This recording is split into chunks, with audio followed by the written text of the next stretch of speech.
Hi, everyone. I'm Grace Agner from the Minnesota Daily. Welcome back to another episode of In the Know, a podcast dedicated to the University of Minnesota. Whether you noticed it or not, you've most likely been in a class taught by someone who is not technically a full professor. In more casual classroom settings, you probably still call that person a professor, like I do.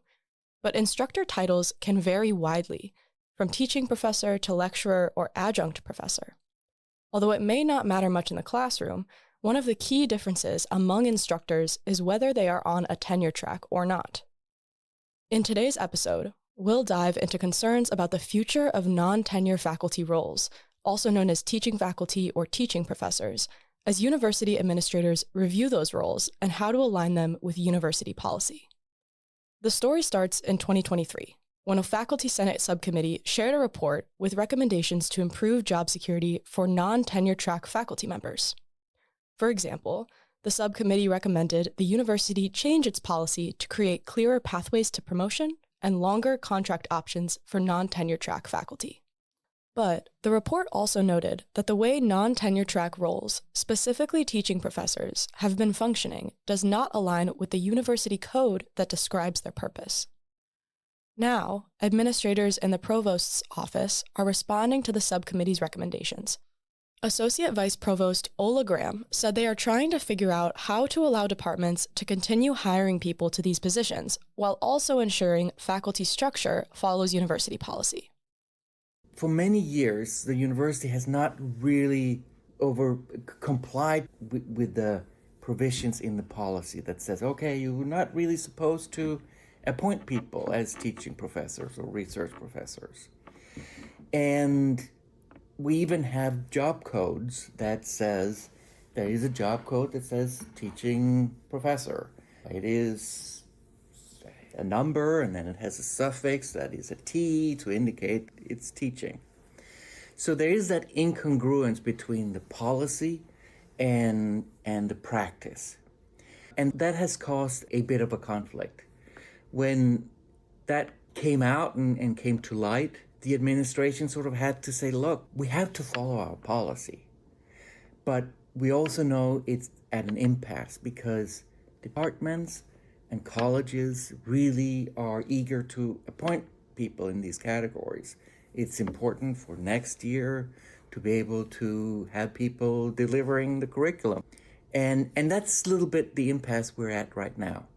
The main difference between faculty who are tenured versus those who are not is the amount of time they spend teaching in the classroom. The majority of a tenured faculty member's time is spent doing research. About a quarter is spent teaching students, and the rest is spent on service. Teaching faculty have their duties flipped. They spend almost all of their time in the classroom teaching, and the rest of it doing service work or clinical work. If they do research, they usually spend only a small portion of their time on it, and it is often research about how to improve education. The odds that you've been taught by a teaching faculty member are high, as they teach many intro-level courses. In the university's tenure code, reasons for appointing non-tenure or term faculty are fairly limited and are supposed to be for temporary periods. But David Kirkpatrick, head of the College of Biological Sciences Biology Teaching and Learning Department, said the university has not followed the limitations of non-tenure roles for decades. It would be great if the policies align with the practices. That's, I think, the final goal here is to do that. My personal preference would be that we align the historical use with the policy and change the policies to reflect the historical use. The historical use has been excellent. There's been no issues with it until it was pointed out that we're not in compliance. So I think it makes a lot of sense to modify the policies to continue the use that we're allowing for these positions. And the positions themselves have a huge level of positive outcomes. So it would, to my mind, it would be really problematic to not allow them anymore, given how effective people in those positions have been and how well the position itself aligns with the greater university instructional and teaching mission. Anna Mosser, a teaching professor in the College of Biological Sciences and faculty senator, said the discussion about the disconnect between university tenure policy and her job feels like a rug is being pulled out from under her. A lot of us have been talking about when we were hired, we were told this is a career position, this is not a temporary thing. You will be here, for as long as you want to be, as long as you're doing a good job. Don't think of this as temporary. And I was so excited. I was like, oh my gosh, I want to focus on teaching. I'm so happy that the University of Minnesota, my home, has these teaching professor roles that I can make a career of and I can stay and there's job stability. And that was the sort of impression that we had when we were hired. And now that seems like that's kind of being questioned. And if there are problems with the policy, they're not talking about changing the tenure policy, the tenure code. They're talking about moving us to a less secure, less certain sort of career building type of job path. Mosser has been a faculty member at the university for over a decade. She recently won the Morse Alumni Award for Outstanding Undergraduate Education, the highest honor awarded to faculty. Susan LaRusso, an associate teaching professor in the Hubbard School of Journalism and Mass Communication and a faculty senator, said teaching faculty are bound to be concerned about the future of their jobs when administrators question their roles. Some of it is not like that someone is doing anything wrong or that has ill intentions, but I think a lot of people have those concerns, or those that aren't really aware this is going on. Whenever they are, that will be a concern. I hope that whatever is decided creates a better situation, a more equitable situation for people. But certainly, like, that's always in the back of people's minds. And you're talking about faculty who we do not have tenure. We will not have tenure. And so that's always a concern from non-tenured line faculty, is like, will I have a job? And so then when, like, okay, they're going to do something with these positions, then it's not unusual for then that concern to be even heightened. Teaching faculty are in the minority of instructors, but they are often involved with curriculum development and teach large classes every semester. Kirkpatrick said teaching professors are an invaluable part of the quality of education departments can offer students. They're not a huge cohort, but they're highly effective. So, not too surprisingly, this issue has raised a lot of concern in that group. I would love to have the university basically make a statement saying that they intend to make the policy align with our historical practice. Barring that, and since that hasn't happened yet, everyone's nervous.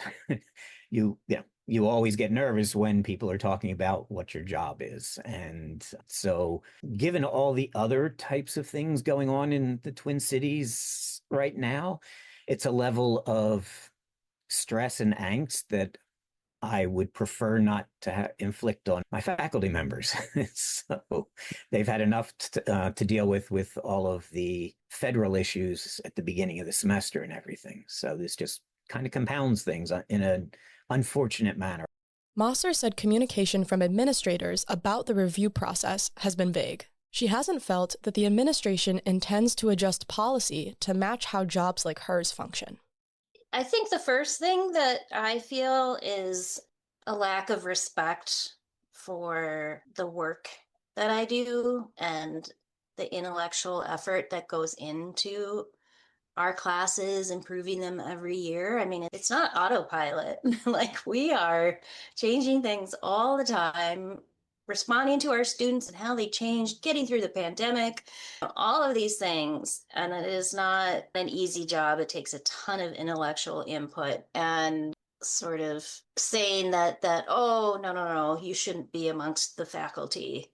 You should be over in this category. And not that I'm demeaning like the other category of jobs, but like not recognizing that is one of the first things I feel. It also makes me feel much less certain of the future of my position. And so, you get to the point where you're like, oh, okay, do I need to start looking for work elsewhere? Because I don't know, if they're going to decide that these jobs are not going to be supported anymore. Graham said that he understands the anxiety among faculty and wants to assure that these roles are not going to go away and no one is going to lose their job. While he isn't certain about the outcome, he expects the review process to lead to policy changes that allow these roles to continue to exist as they are. Absolutely no cause for concern, right? There is a need to be careful that whatever we do meets those criteria in the tenure policy, right? Which is sort of like foundational policy for regulating these jobs the best we can. But there's absolutely no need to think about these jobs sort of going away. But there is a need for clarification. And I think that's really what this boils down to. I don't know where it will go. I think it probably will require some changes to policy to allow these kinds of appointments in one form or the other to continue to exist. Graham is also a member of a focus group that plans to speak with as many people as possible to understand who will be affected by this process. And while administrators like Graham don't seem to intend to change or get rid of teaching roles, faculty like Fitzpatrick and Mosser in the Biology Teaching and Learning Department are dealing with the effects of the bureaucratic process right now. We found out about this working group because we put in a request to hire a new teaching professor because a teaching associate professor was retiring after 40 years at the university. And we needed to be able to fill her instructional responsibilities. She normally teaches 2 classes each semester of about 250 students. So pretty big teaching responsibilities. And our dean had agreed to let us hire 2 other teaching profs who would be 75% in one of the other College of Biological Sciences departments and 25% in mine to act as connecting bridges between departments. We've used that model with 2 other college departments in the past, and it's been very effective. But we were told that they were freezing hires for the teaching prof positions until all of this was worked out. So at this point, we are scrambling to fill in the short term teaching holes that we will have for the next academic year. So that's going to add to the stress of all of this, for me at least, and certainly for many of my people in my department. The teaching professor role is much more attractive. Comes with stability, it comes with the title, it comes with being able to participate in faculty. So we're going to have a hard time recruiting, because of course we're competing with other places who potentially have these types of roles, and we'll have a hard time recruiting the best candidates for those. And we desperately need to hire. We do not have enough people right now to fill the teaching positions. I think we're okay for the fall, but starting next spring, we're going to be short. Teaching faculty in CBS often teach biology courses for students outside of the college. For example, College of Liberal Arts students like myself have to take a course that fulfills their biological sciences liberal education requirement. Mosser added that being short-staffed could affect the availability of these courses, as well as major-specific courses. The next step in the review process is for Graham and the rest of the focus group to talk with as many stakeholders as possible, from department heads to part-time staff. The goal is to have something by May, I believe, is indicated in the charge, to help move things forward. But there is really a collective desire to move forward, to improve conditions, right, for the groups outside the tenure system. What are my paths for promotion? Job guarantees, contract lengths. So everyone, I think, is eager to see that improved, quite frankly. These are people, employees who are absolutely crucial to the university, right? They are the teachers in the classroom. They deliver the curriculum. So it's critical to the mission of the university. Bureaucratic processes take a lot of time at the university. Fitzpatrick and LaRusso are aware of the meticulous, potentially years-long road ahead, They said they hope to come out on the other side of it with clarity and support for non-tenure teaching roles. I don't think there's any ill will in any of these discussions. I think it's just a matter of practicality and what is possible. So I don't know what Beth Lewis's, the vice provost for faculty and academic affairs office, is thinking, because they really haven't said much. But I expect that they also want to make sure that there's an alignment with what we're doing with what we're told we're supposed to be doing by our tenure code. I would hope that they would understand and recognize the value that the teaching profs bring to the university. And even if it's a harder lift to change the tenure code, that the outcomes would be broad enough and worthwhile enough that they would be willing to make that effort.